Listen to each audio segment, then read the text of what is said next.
From the Commonwealth Club, this is Climate One, leading the conversation about America's energy, economy, and environment. I'm Greg Dalton. Today we're going abroad to explore how food is changing with our industrial economy and its destabilizing pollution. We'll explore the impacts of climate disruption on the foods we love: chocolate, wine, beer, bread, and other sensual pleasures. What are farmers and food companies doing to give people more healthy and tasty choices for the food they put on their kitchen table?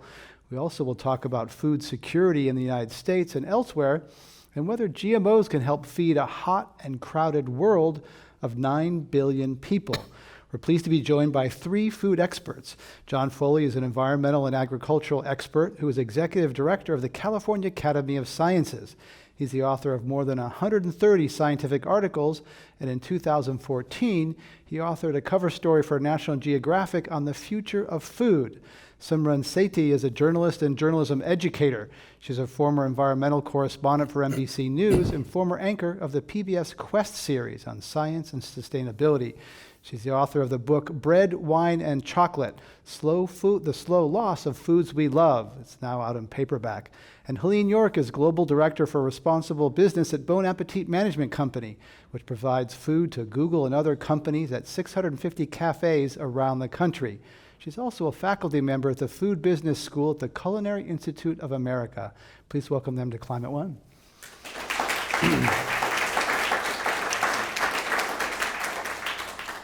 Simran Sethi, let's begin with your story. You write that you quit a job you couldn't get fired from, sold your house, gave away your car, and started a journey to learn how to save foods we love. So first of all, why did you do that? And then tell us about that journey. Why? I felt like once I was in Italy doing research for a fellowship, and I was looking at GMOs, and one had to make the case for being in Italy. So I was trying to penetrate the Vatican and really explore the moral imperatives for and against genetic engineering. And I was speaking to scientist after scientist, and what they kept saying to me was, that's something that's a big deal in your country, but what we're concerned about is the loss of agrobiodiversity. And I thought to myself, I had been, I was a tenured associate professor, so that was a job I couldn't get fired from. And I was teaching all my courses through the lens of food. I am someone who is quite interested in what I eat, how I eat, and eating well. And this wasn't something that was on my radar. And once I found out more about it, once I understood that every element that makes food and agriculture possible was being compromised, the loss of agricultural biodiversity in the soil, the seed, the pollinators, plants, animal, aquatic life, I realized that this was a story I had to tell. So I left my job. I quit the job I couldn't get fired from, and I embarked on a 5-year journey across 6 continents to better understand the sources of our food, the centers of origin, the centers of diversity, and the reason sustaining this diversity mattered. And we'll get into that, all the tastes and the places that you went. Helene York, tell us about your story, how you came to be you manage food supply chains for large organizations. How did you come to that? I found an ad in Craigslist. Seriously, I've always loved food. I'm from Brooklyn, New York. You can tell by how I use my hands, but I have actually from a family that emigrated to the United States in the food business. And it's always been a big part of my life. Yes, it is true. I found my first job with Bon Appetit Management Company from Craigslist. But really what I have done my entire career has been the translator between business and environmental science, between the private sector and the public sector.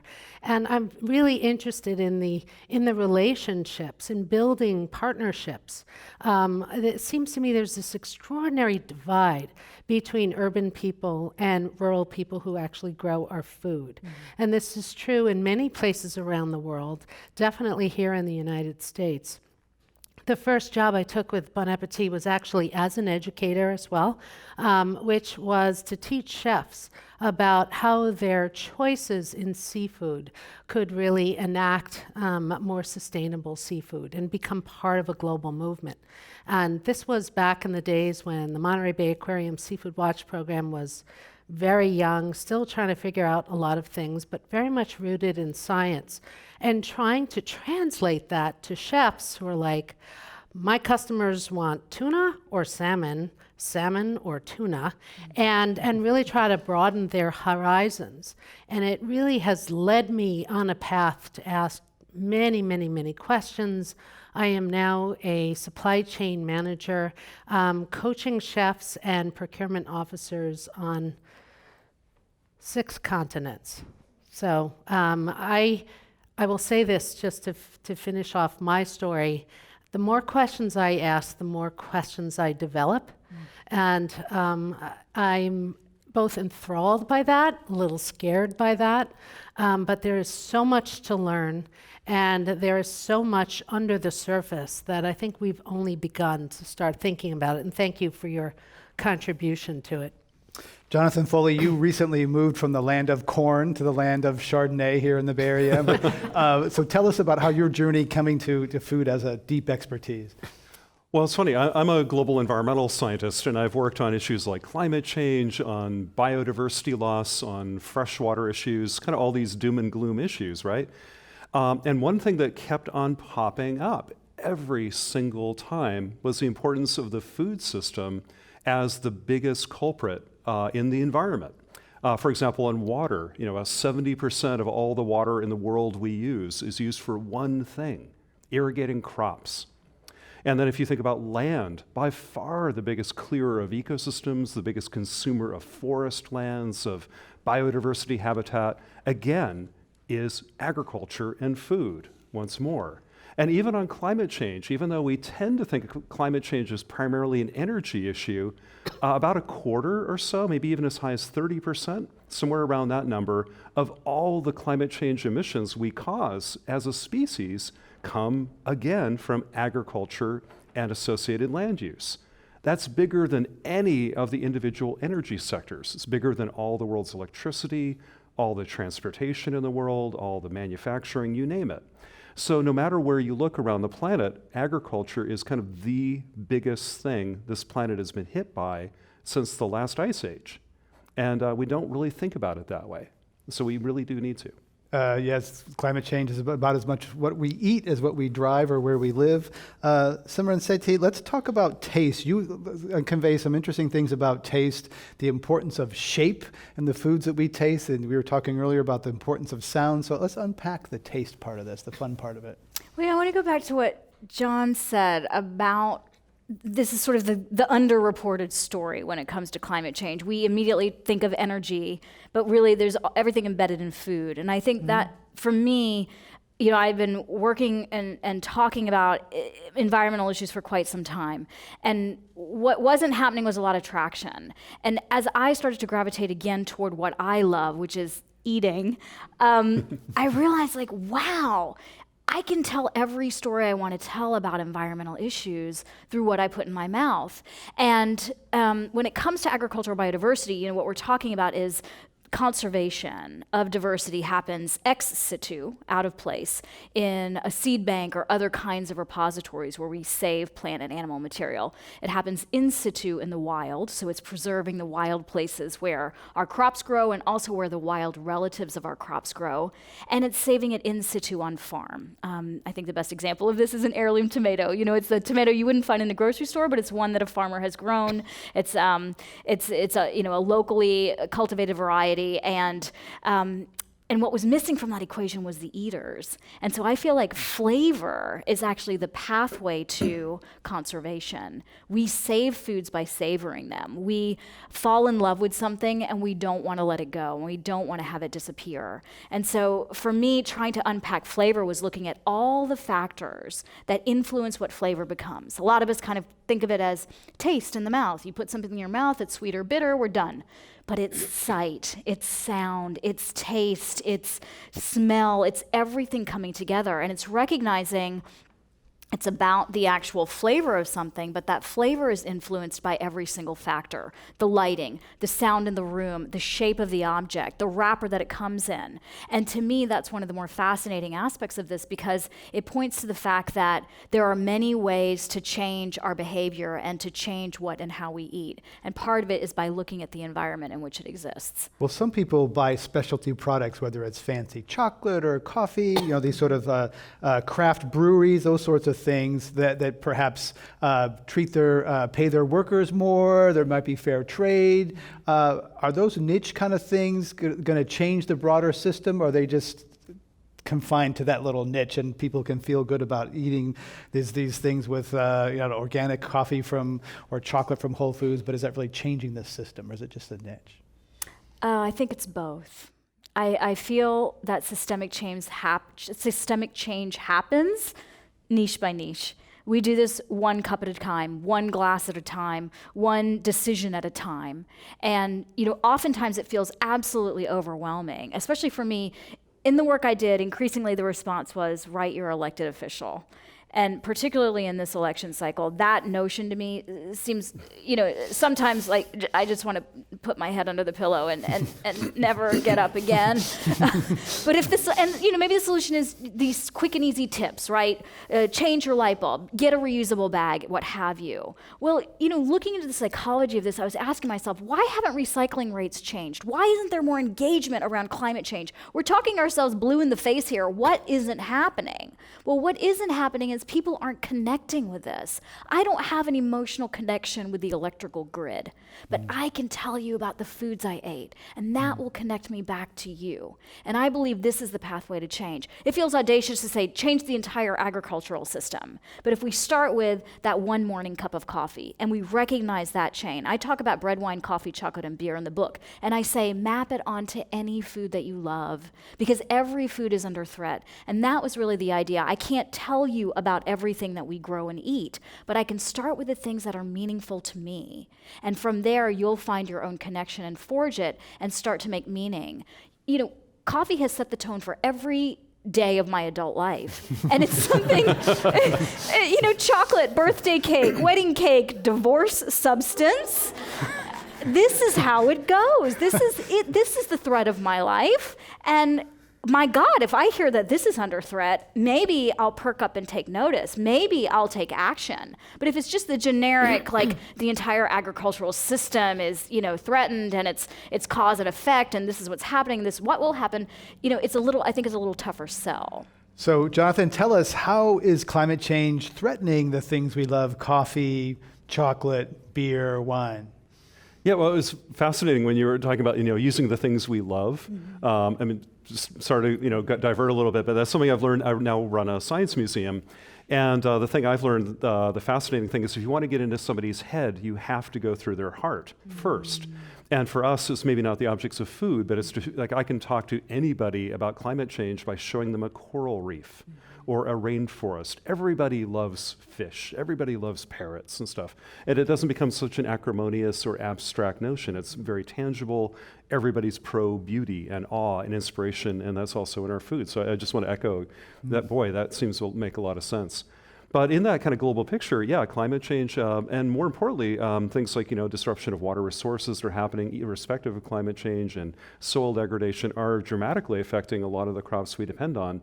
But also what you've written about is how it's not just the environment changing what's being grown and how it grows, but also what we choose to grow. We're massively simplifying all the varieties of crops we grow so that there are fewer and fewer varieties in a changing planet. That's kind of a recipe for disaster. There's fewer and fewer varieties of tomatoes being grown, fewer and fewer pulses, grains, you name it. And in a world where we don't know if climate extremes are going to be happening more frequently, but it's a good bet, that's not a smart strategy. So that's what we're seeing right now. It's a little bit of hit on yields, but more importantly, it's probably a less resilient food system because we're putting more and more bets on fewer and fewer spots on the table. And then the dice are getting loaded.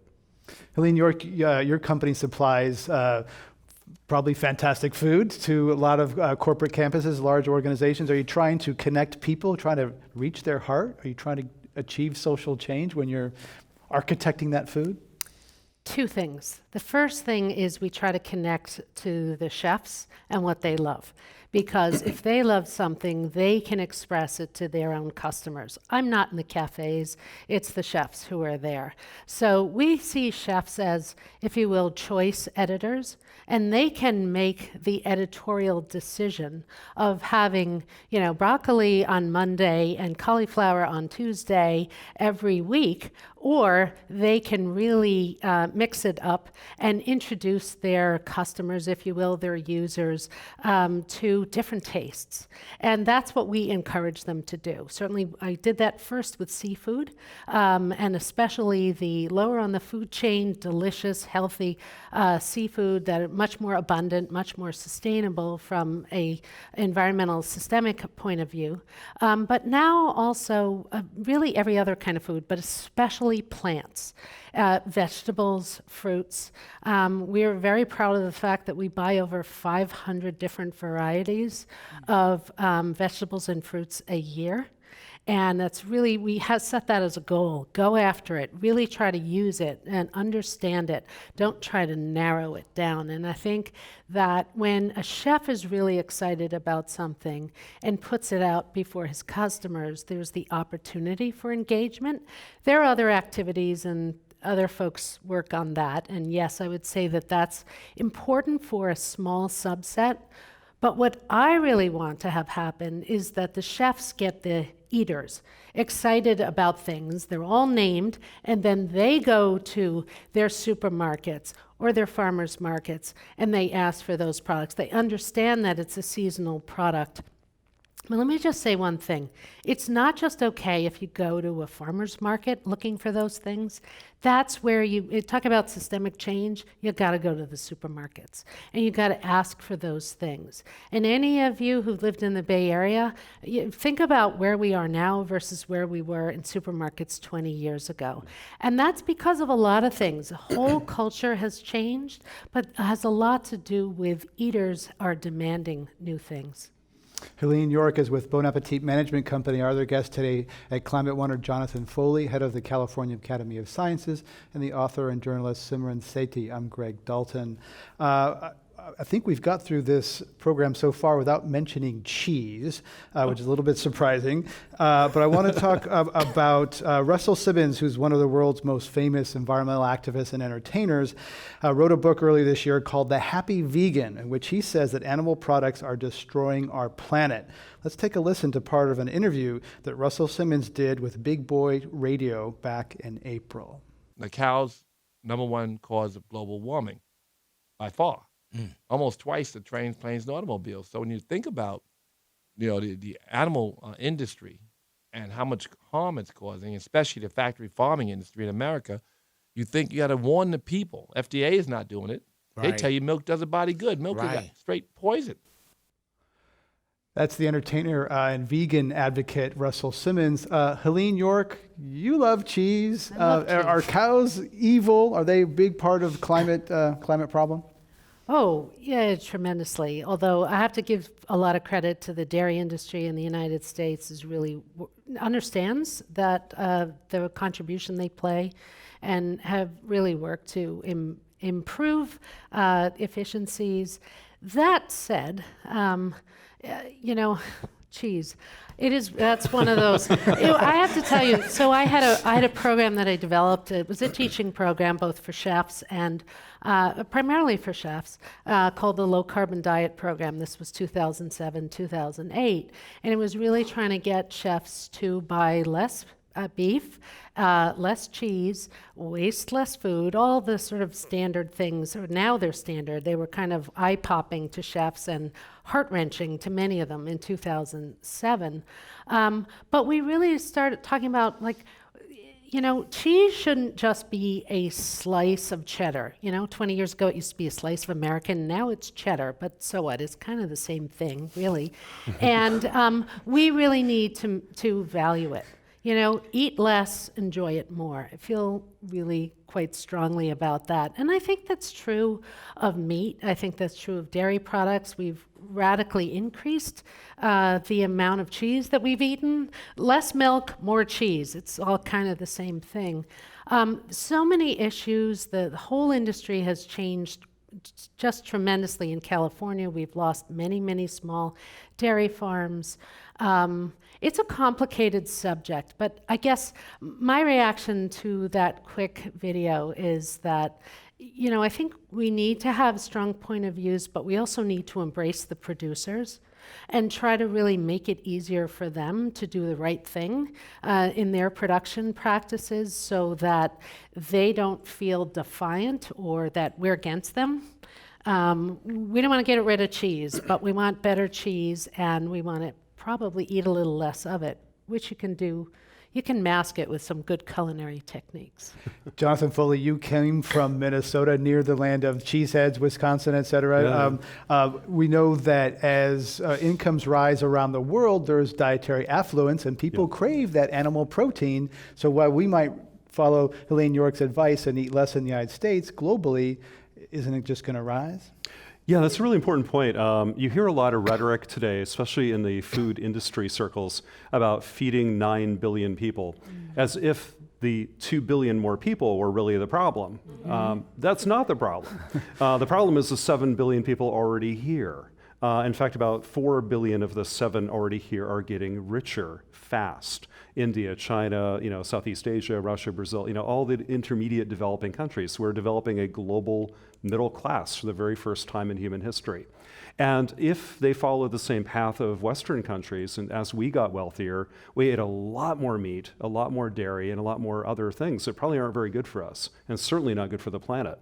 So it turns out that's what's driving most of the demand for increasing food demand in the world, is not population growth.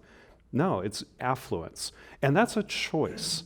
And that's really important to recognize. It's a choice how much we eat. Nobody's forcing the world to eat like Americans, or all this extra cheese.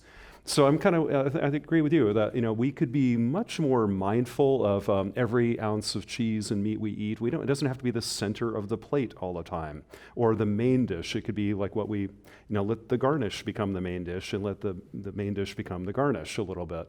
That could be very sensible. Or look at I like to look at food at the ratio of good that it does for the world. What nutritional value did it give you? What jobs did it create? What culture did it enhance? Divided by the environmental and social harms that it might have caused all the way through its supply chain. And there, meat and dairy products look a little tough, and we probably need to cut back on those. Not just other folks. We, primarily in countries like the US, need to be the start of that conversation. John Foley's the head of the California Academy of Sciences. We're talking about food here at Climate One. Simran Sethi, you started off talking about you were doing a deep dive on the moral implications of GMOs. Where did you come down on GMOs? Good thing, bad thing, somewhere in the middle? Somewhere in the middle, in part because the technology has changed. We're not looking at recombinant DNA technology or applying it in the same ways that we did before. Much of the way that this technology has historically been used is for resistance to insecticides and herbicides and pesticides. So that's very different than targeting certain foods and trying to biofortify them or create something that is more nutritious. And it's interesting because even to hop back for a moment to the earlier comment from Russell Simmons and the notion of sort of what these things are, all meat isn't bad. Even within this, if we eat, more chicken and less beef, we're already in better shape. If we look at the systems in which the livestock is raised, it's a different kind of equation. There is no sort of broad, full sweeping response to what agriculture is. The refrain that this is what we need to feed the 9 billion people that will be on this planet by 2050, John has already started to unpack that and pointed out that it's not population, it's consumption that's the challenge. But what is also to be considered is that right now we create 1.5 times enough calories to feed everyone on the planet. So there's a lot of systemic work to do, and there's a lot to explore. When the answer becomes the only way we can feed people is to genetically engineer our food, because we have to feed all these people without looking at kind of the root causes, I think that's how we get to these very absolute places. My biggest concern is that 1 in 8 here in the United States is hungry. We're throwing 40% of our food away. These aren't straight lines, but these are things that we need to unpack and things that we really need to understand and try to grapple with in a way that brings more people to the table and that starts to understand that what we have an absence of is justice and equity. It's not that we can't feed people. It's that people, some of the poorest people in the world, ironically, are smallholder farmers. Yeah. We don't have enough money to buy this food.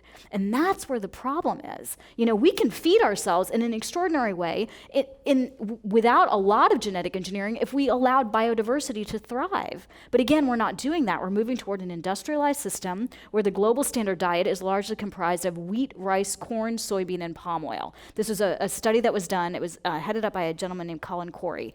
50 years, they analyzed 50 years of data of what 98% of the world eats. Looking at major crops, and this is what we come up with, the same types and the same amounts. So now, people are suffering, greater amounts of obesity than being underweight, but we're all kind of malnourished in the middle. So I think that there's a lot of places that we need to look to for solutions that don't simply point to the direction of genetic engineering. Helene York, Simran Sethi said something quite amazing, that we already produce, what 1.5 times the calories needed, so that gets to waste. Why is there so much waste, and what do you do with waste from the corporate campuses that Bon Appetit serves? Oh, that's a lot of questions. I think the most important thing is, I've learned something just the other day, passed me by. There is a new movement called the Reducitarians. I don't like the term. It sounds sort of Weight Watchers-ish, right? But I think the idea is really, we need to dial back. I mean, everything about our culture, and I'm talking about the United States right now. I do travel to other countries, and I see it in different places, and it's really, I don't mean to bash us, but I think as a whole culture, we move in a direction. Our refrigerators are really large. Some, our shelves, our kitchens, the expectation of generosity in hospitality is that you have really large plates. And that is not only an American phenomenon at all. I've had a number of South Korean colleagues and interns over the years, and they have all said to me, and many of them have worked on my Love Food, Hate Waste program, that this is really, it is considered, it goes back to your point, affluence. That you can have food to waste, that this is a mark of achievement in a culture. And so that plays out in different cultures around the world. It does to some degree in the United States. And I'll tell you, there are a few things that we do that I think is really important. First, you start with reducing overproduction. And you really work with chefs. I'd be happy to get into the weeds on this some other time. I don't have the time now. But when you focus on overproduction and you really reduce that down, then you focus on, okay, we may have produced a little bit too much because more people, we didn't have the same number of people come as we expected, or we overestimated. Then what do you do with that food? Is there another food-safe way of using that food that will be delicious? And once you've, moved those food items into the cooler to be used another way, then you say, how can I donate it? And then lastly, how do I compost it? Think about it as an inverted pyramid. The US EPA has an inverted pyramid for society doing it that way. We've created the one that I just gave you for chefs and cooks, and it's very visual because, let's face it, most of the people in kitchens, in commercial kitchens in the United States, are not reading English, and that's a challenge. And so how do you communicate with people? And again, you get to them through the heart. And this is about caring for people in our community who are hungry, and really a little video, 2-minute video of where we donate that food. So we have a very, very active program of donations that are picked up twice a week. They're put in the cooler. It's a food safe, cold chain. And that's very, very important. We wouldn't want to be donating food that would make anyone sick. We're talking about food and the future of food at Climate One. I'm Greg Dalton. We're going to go to our lightning round with our guests, Jonathan Foley, Simran Sethi, and Helene York. Starting with Helene York, true or false, fancy buffets at Silicon Valley company campuses include fine chocolates to soothe the techies who aren't getting much sex. I think it might be said that the fine chocolate is to increase their chances of... Okay, fair enough. Jonathan Foley, you're entertaining a chocolate exhibit at the California Academy of Sciences that will arouse your donors and open their hearts and wallets. True or false? False, but a great idea. Simran Sethi, Americans often complain about simple things over a cup of coffee made with beans grown by farmers who often don't have their basic needs met. Sad but true. Helene York, true or false? Big Ag gets a bad rap. Big ag gets a bad rap, true. Middle ag gets a bad rap because people think it's big ag, but that's actually the responsible sector that we need to grow and support. Middle Ag. Ag. Jonathan Foley, true or false? The mega merger between Monsanto and German chemical giant Bayer will result in even more concentration of power in fewer hands. Sadly true. Simran Sethi, true or false? Mixing two bad wines together can create something good. Yes, and this comes from Ann Noble, the woman who created the original aroma wheel for wine, is like a professor emeritus at UC Davis, and she says absolutely. But Don't waste it. have you personally verified this? I have not. Okay. Last one for this section for Simran Sethi. Yes or no? There's no we in chocolate. There is only I. This is a word association part. I'll mention a word or two words, and you ask each of our guests to respond 1 to 3 words. Jonathan Foley, corn ethanol. Really bad idea? Helene York, aquaculture. Responsible aquaculture is good. Simran Sethi, Three Musketeers candy bar. Ooh, not my favorite. Helene York, Chipotle. A spice I love. Oh. That was great. Chipotle, the Mexican food company, formerly owned by McDonald's, has had some supply chain problems. That's too many words, Greg. Fill in the gaps. Jonathan Foley, the Exploratorium. Very nice place. Helene York, who works for Google Food, Yahoo Food. My colleagues do a great job. Didn't know that. Simran Sethi, chocolate beer. Oxymoron. Simran Sethi, kale. Not my favorite. All right, that ends the lightning round. Let's give them a round of applause. I think they did really well.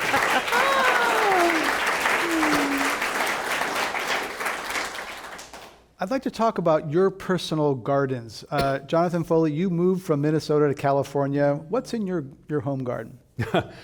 Yeah, so I've lived in like New England and Wisconsin and Minnesota and now the Bay Area, and everywhere I've lived, I always try to grow a kind of nano garden or orchard, even though we often live in the city. So in my last house in St. Paul, Minnesota, a very, very cold place, in a yard about the size of this stage, maybe a little bit bigger, we were growing about 40 different varieties of fruits that could survive Minnesota winters. But I can't get some of them to grow here in California, which is hysterical. So now I have a deck, being in San Francisco, can't afford a yard. But it's fantastic. I can't grow tomatoes. It doesn't get warm enough with the fog, but we can grow, pineapple guava and lemons and limes and clementines and, all sorts of crazy things. So it's just a lot of fun. I mean, we're not really feeding the world. I'm barely feeding my salad, but it's a great thing for kids to grow up at least having a bit of a glimpse of where food might come from, even if it's just a facade. Helene York, do you have a backyard garden and do you tend it yourself? I live in the inner Sunset. The fog starts at my house. And I grow every variety of weed of the non-lucrative variety. No, you don't. You're doing it wrong. Yes, I am clearly doing it wrong. The predecessors and the ancient folks who lived there had grown, because I can't stop them. I won't use anything artificial to stop them, so I get rough calluses pulling things out. I want to talk about food miles. Simran Sethi, are food miles overhyped? We went through this era where Michael Pollan and maybe others woke us up to food miles, and all of a sudden in those grocery stores there's these photographs of poetry of the farmer who grew that tomato. But have they been overdone? Or are food miles really that important? I think they are important. I think the number of miles is a bit arbitrary.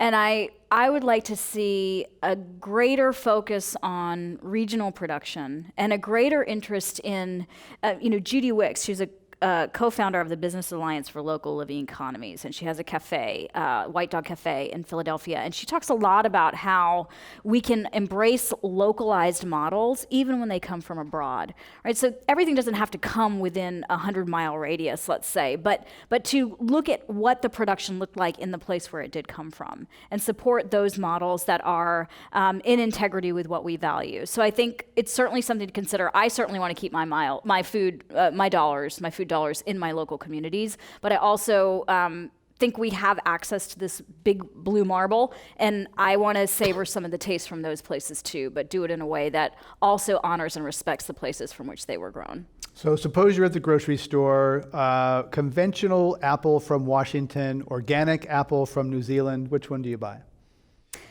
I don't want to give myself a pass on this, but I would go to the farmer's market and I would probably choose the conventional. And I think this is the challenge. This is one of the greatest challenges that I have faced as a journalist is the danger of a single story, the danger of one answer.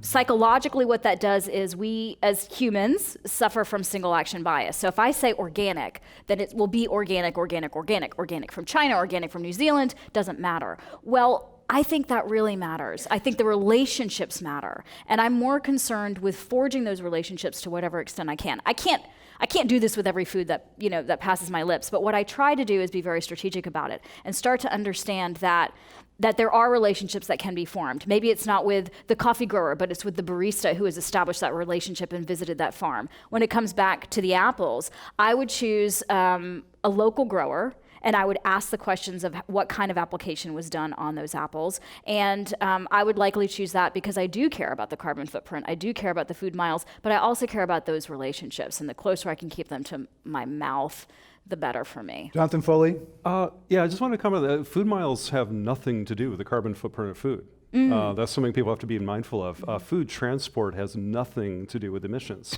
In fact, the biggest emissions of people of moving food around are us driving to the farmer's market or the supermarket. Food transport is incredibly efficient, it turns out. It's like about 1% of global energy use. So it's kind of a round-off error. It's far more important to address food waste and meat and deforestation than it is food miles from a carbon point of view. Now, from a social point of view, an economic point of view, absolutely. Local food systems matter a lot, but there is a little misinformation about, somehow the miles driven by trucks. I mean, Walmart can deliver food with far less fuel than a farmer's market can, even if it's 15,000 miles away, because they're working with volume. And it turns out neither one are very large.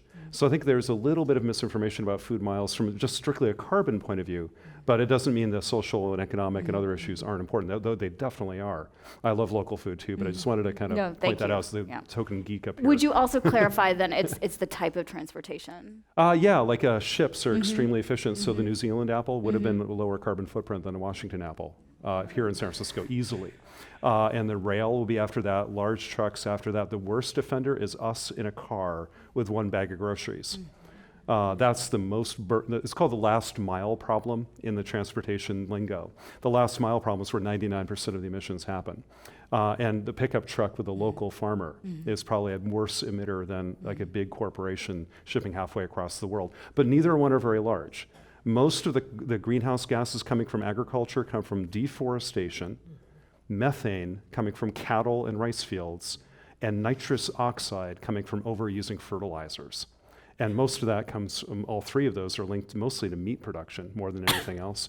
And so cutting down meat and dairy use a little bit and reducing food waste from an environmental point of view are far more important than local or not or organic or not, it turns out.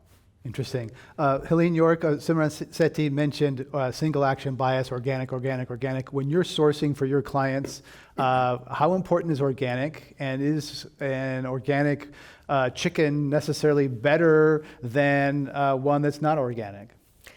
When I'm sourcing food, I'm looking at a long list of factors. You know, one of the first things that matters to me is how a farmer treats the labor on his or her farm, because just from a food safety, I mean, from a really utilitarian perspective, you treat people well, they're going to treat the land and the product a lot better.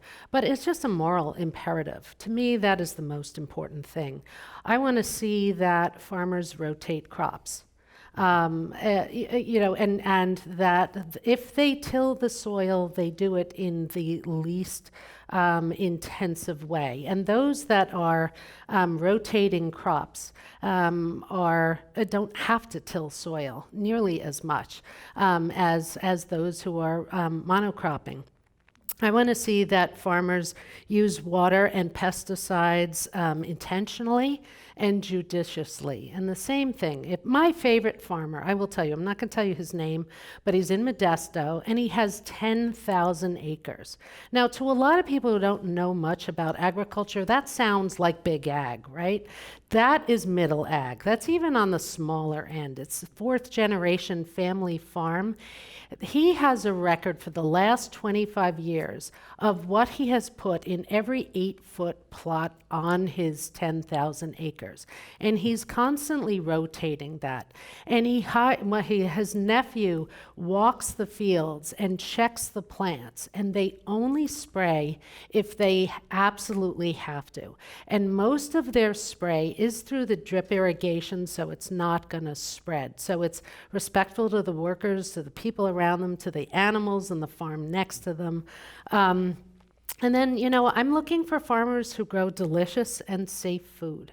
And all of those things really matter. And so to me, organic is, you know what, if a farmer that fits all of these criteria also feels very committed to organic, I will consider that farmer. But nearly all of the organics that you find in supermarkets are grown by really big producers.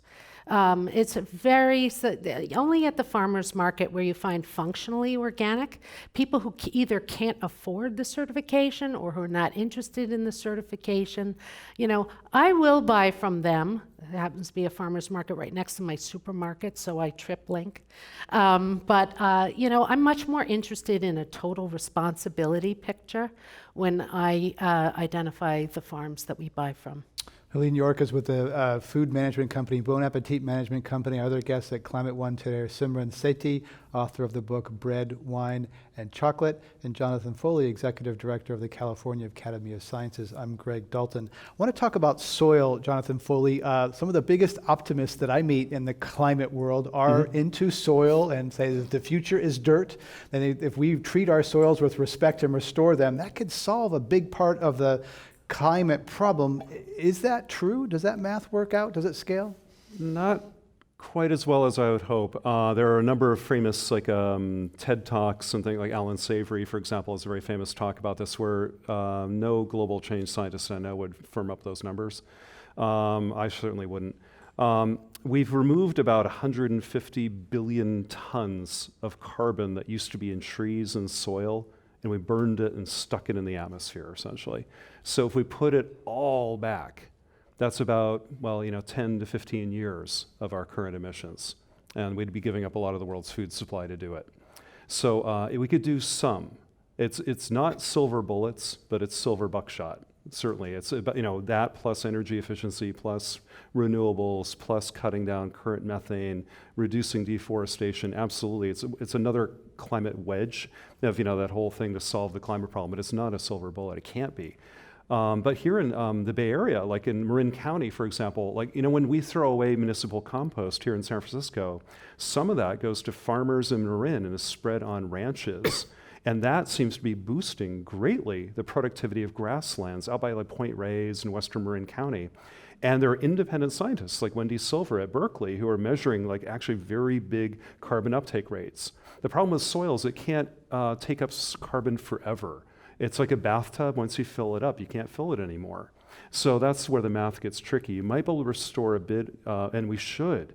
More soil organic matter holds more moisture, it's better for biodiversity, it's really good, and it tucks it away from the climate system, all positive. But those bathtubs can only fill up so much, and then they run out. We're going to go to our audience questions and invite your participation at the microphone in the back there. Please join us with one-part comment or question. We'll get as many in as we can in the next 18 minutes. So please go there now if you can, and we'll get as many in as we can. If I may, while we're queuing, Sure, Simran. with what I said about organics, I just want to echo what Helene said. To go to an absolute side of any of these things is to really not look at the entire system. Coffee leaf rust is a disease that decimates coffee plants. Guatemala and Honduras had to declare states of emergency over this. The only way to attack this fungus is with synthetic chemicals. And these farmers this is how they feed their children, this is how they buy medicine, this is how they take their, nourish themselves and take their children to school, had to make the decision to lose their organic certification or save their plants. And that was the moment I realized, of course I will choose organic whenever I can, but I recognize the complexity of the situation now in a way I didn't before. And I don't want to always be in a situation where farmers are stranglehold by this one decision. It's more complex than a binary solution. Yeah, there we time. go. Exactly. That was the law of unintended consequences that I learned in India in 2004. But that's not my question. My question is about the local area. I happen to know a lot about Western Sonoma County and Vermont, which I think have a lot more in common with each other than they do San Francisco. And my question is about the wineries and how in West Sonoma County, a lot of land has been designated agricultural forever. So when you leave 101, it's totally empty, except for cattle and cows. It's Petaluma Creamery, Strauss Organic, Bianchini's, really local farms, Estero cheese. And my question is, where does the winery part of this come in? Because everybody thinks of Sonoma County as wineries. And are the wineries the good guys? Or is all our agriculture going to end up wine? Who'd like to tackle that? We haven't had as much wine tonight as we might have should have. So I think that's a really good rhetorical question for us, but yeah. the acreage, certainly in those counties of wine, of vineyards, has expanded dramatically in recent decades. Jonathan Foley, it's very water intensive. Some of it's moving up north. We've had the governor of Oregon and the governor of Oregon here on this stage, and they're both trying to get California wineries to come to their state. That's happening as the climate warms. Wine cultivation is going northward. It's interesting, though, that the tension between like the ranching part of Sonoma and the vineyards of Sonoma. It's really interesting. It's going to be kind of in both. It also depends where you are geographically. One side of Sonoma is a little less friendly to being a vineyard and probably easier. It's a little drier. It depends on the kind of microclimates of the region too. So I don't know. I don't know enough about the geography of Sonoma to be honest. There will be conquest of the grapes. Let's go to our next question. Welcome to Climate One. Thank you very much. I appreciated hearing all your words. My question is about urgency. And I'm just curious for each of your opinions. You speak about it would be great if we ate a little less meat or a little less dairy and had a little more consciousness. And I think those are all wonderful things, and I applaud you saying that. But I'd love your perspectives on, should we be eating like no meat or like one day a week? Like how severe and how much impact can we as individuals have? And how urgent is it to be taking really strong, major shifting changes as opposed to, let's just eat meat one day less this week in that kind of context? With your opinion. Simran Sethi, let's start with you because you started off earlier saying that, one cup of coffee can start to change the world. So I think you respond to that first. Gosh, from a personal perspective, the sense of urgency feels so great. The amount of agricultural biodiversity that we've lost, the warming of the planet, all of these things to me feel like things I need to be acting on now. The extent to which, the question you're asking is, to what extent, how much, when, the timeline, I can't answer that for everyone. I can say for myself that this is something I feel a deep sense of alarm around, and this is a problem that I am working every day to do what I can to solve. I think, John is probably going to be best equipped to answer the question about the amounts of food and meatless Mondays or meatless every day of the week. But from my, very limited perspective, I would say that having just returned from Papua New Guinea, meeting the first climate refugees, the community of Carteret Islanders who have been, called some of the first climate refugees of the world, and recognizing that they have contributed collectively, the Pacific Islanders, 0.6% of carbon emissions, and they are suffering now. They can't feed themselves. The land has become salinated. They're moving to higher ground. And I watched, because I was with them, the amount of food. And I heard them talk about how it had been so dramatically reduced over the last few years. And these islands are believed to disappear by 2025. And so for me, the greater challenge is I may not feel that sense of urgency in this moment today, but I know people who are living this urgency now. And I have a moral responsibility to change the way I eat and change the way I live so they will be able to live at all. Jonathan Foley, is individual incremental action enough? It can't be the only solution. I mean, if we, just a handful of individuals who say they care about the environment, it'll be maybe 3% of Americans. If we give up, on the days that end in Y, everything with meat and dairy in it, for example, it wouldn't be enough. So we have to kind of figure out a way to bring everybody on board and find the 100% solution, because that's where the systemic change happens. And I think that's by not just talking about sacrifice, but talking about things people love and making people's lives better.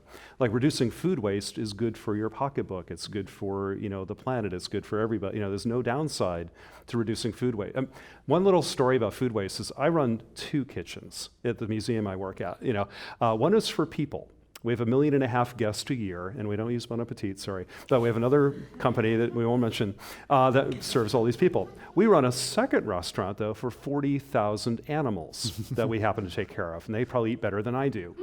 And one thing that's kind of funny is one day the biologist who prepares the food for all the fish and the penguins and all the birds and stuff, the shipment of fresh organic produce that the animals eat, they eat that too, got mixed up and it got sent to our human cafe.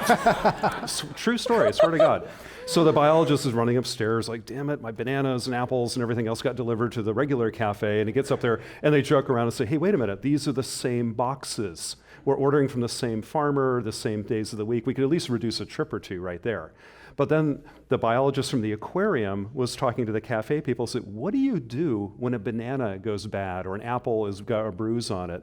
And they say, well, actually, we can't sell that during lunchtime, so it goes to the compost. They're like, no, it doesn't anymore. It comes to us. Mm-hmm. So a lot of the food waste from the human cafeteria is now going to the fish cafeteria, and the fish don't care. They don't know. It's all good. So while the personal virtue side of like maybe 20 people in the academy will stop eating meat tomorrow if I ask them to or something, we got thousands of pounds of food waste diverted and used very efficiently. So I mean that's just one little story, but I think we got to look at these kind of personal and systemic changes at every organization, every school, every workplace, every church, every NGO, wherever you work. So there's personal action, but there's also kind of what can you do in the places you work and you go to school and you hang out every day. And there are lots of those examples. I bet you have 100 stories like that. Yep. They establish cultural norms. Let's go to our next question. Welcome to Climate One. Thank you all for your words and for all of your contributions to this issue. Related to that last question, my question is around, you're in some sense probably preaching to the choir, right? Most of the people in this room care about this issue enough to be here. They're probably eating less meat on Mondays or every day and making similar sort of conscious decisions about the rest of their food. So my question is about everyone else. And how do we as individuals in this room become advocates for this issue? And I'd actually really love your perspective, Helen, how do you become an advocate in the corporate sector where things can be done at scale? Helene York. I guess I will take that. When I speak to college groups, as I often do because our company serves food at a lot of colleges, I always ask students if they want to be purists or if they want to be effective. And with due respect, you can work on a really small scale and feel great about that, and I don't want to discourage anyone from doing that. But if you're looking at the beginning of your career, why not work within a larger company and really try to make change from the inside? But I do want to say that even if you are a consumer, we sort of have a media now that separates good and bad, evil and, and it's just big and little. And there are other divisions that we talk about a lot these days, but think about it. When McDonald's changed their Filet-O-Fish and they announced that they were using Marine Stewardship Council certified seafood, they were absolutely maligned by the good food press. It took them 12 years to change the fisheries from which they source that fish, and they improved those fisheries dramatically. And then when they finally said, hey, we want to take some credit for that, they were absolutely slammed. And what I like to say to students especially, but I think this applies to any of us, is we need to be consumers. It's like shareholder activism. Instead of saying, ooh, I would never eat at that company, or I'd never eat this, but why not use our receipts and send them to those companies and say, you know what, I really care that you create a great veggie burger. I really care that you minimize food waste. I really care that we stop antimicrobial resistance and that you source food from animals that are not given routine antibiotics. And I think that if we are manage to activate as consumers of those products, we have so much more power than if we sign petitions. I mean, a vegan signing a petition saying, be better to animals that you serve on a plate just doesn't matter. We need to engage with those big companies and embrace them just like big farmers and say it matters to us for our whole society that we improve. Let's go to our next question. We have 6 minutes. Welcome. Yeah, so I'm actually going to piggyback off of that a little bit, but I'm actually taking Helene's global sustainability supply chain course. I swear she did not plant me in the audience. No, I didn't. But the interesting thing that she actually spoke about in the first lecture is this interconnected web that is supply chain around agriculture. So when you pull one lever, you somehow manage to cause issues around other areas. And I think we talked about that tonight around it's not just a black and white issue around organic or GMOs or food miles, for example. And so my question is really around messaging, because as somebody who's very involved in this space, and I think all of us, as we've already noted, are very involved in this space, we care a lot. But how do you get somebody who's not as involved in the space? And I'm thinking about my friends and family who, are off doing different things and they have different passions. But how do you get them interested and engaged in this conversation enough that they can actually start making those decisions, as you guys already talked about, or start voting with their wallets? How do you get them excited about this very complex web that is agriculture? I'd like to pull back for a second because agriculture is like the world. It's so big. There's social justice, there's environmental challenges, there's climate changes. So here's, I spent a lot of years trying to figure out why people weren't doing it, right? Like I talked myself, silly, and why weren't people getting on board? There are these behavioral economists at Duke University, Deborah Linville and Gregory Fisher, and they talk about the finite pool of worry. That there's only so much that we can worry about at one time. This is a psychological construct. It's not that people don't care. It's not that people are, dumb or obtuse, but it's that there's only so much we can hold. So how do we engage people? Well, 2 ways they suggest, and this to me holds true across the board and has been really helpful in my work. We work within people's existing cares, what's already in their pool of worry, or we displace something that's in their pool of worry. So the first place that we start is by listening to what it is that people care about and moving from that place. If I know that you're a chef, right, I'm gonna have the conversation with you. Like John said this earlier, he can talk about climate change to anyone, right? That you see the route to the change and you move from that place. It's not what my agenda is, it's what your needs are. And I think if we can shift our orientation toward the other and move from that place, we have a much greater chance of success. Katharine Hayhoe, I think, is also a great example of that. She's a climate scientist. She's also an evangelical Christian, and her husband is a minister. She wrote a brilliant book a couple of years ago, really talking to the faith-based community about climate change, and she used their language. She used their concerns, and she's always open to talking to people who feel differently about the issue, because you have to engage with people. This is hard stuff. This is very hard stuff. That's the nice thing about food, in a way, is that it is something we all have in our global commons. It's part of our culture, it's part of our heritage, it's part of our family, it's part of our daily routine. It's not abstract like the energy grid. And so that's maybe where, these kind of pool of, everyone wants to serve nutritious, healthy meals to their loved ones. So kind of starting there, meeting people where they are, is kind of where to begin, but not add too many worries, maybe add opportunities. Like, here's how we can do that better.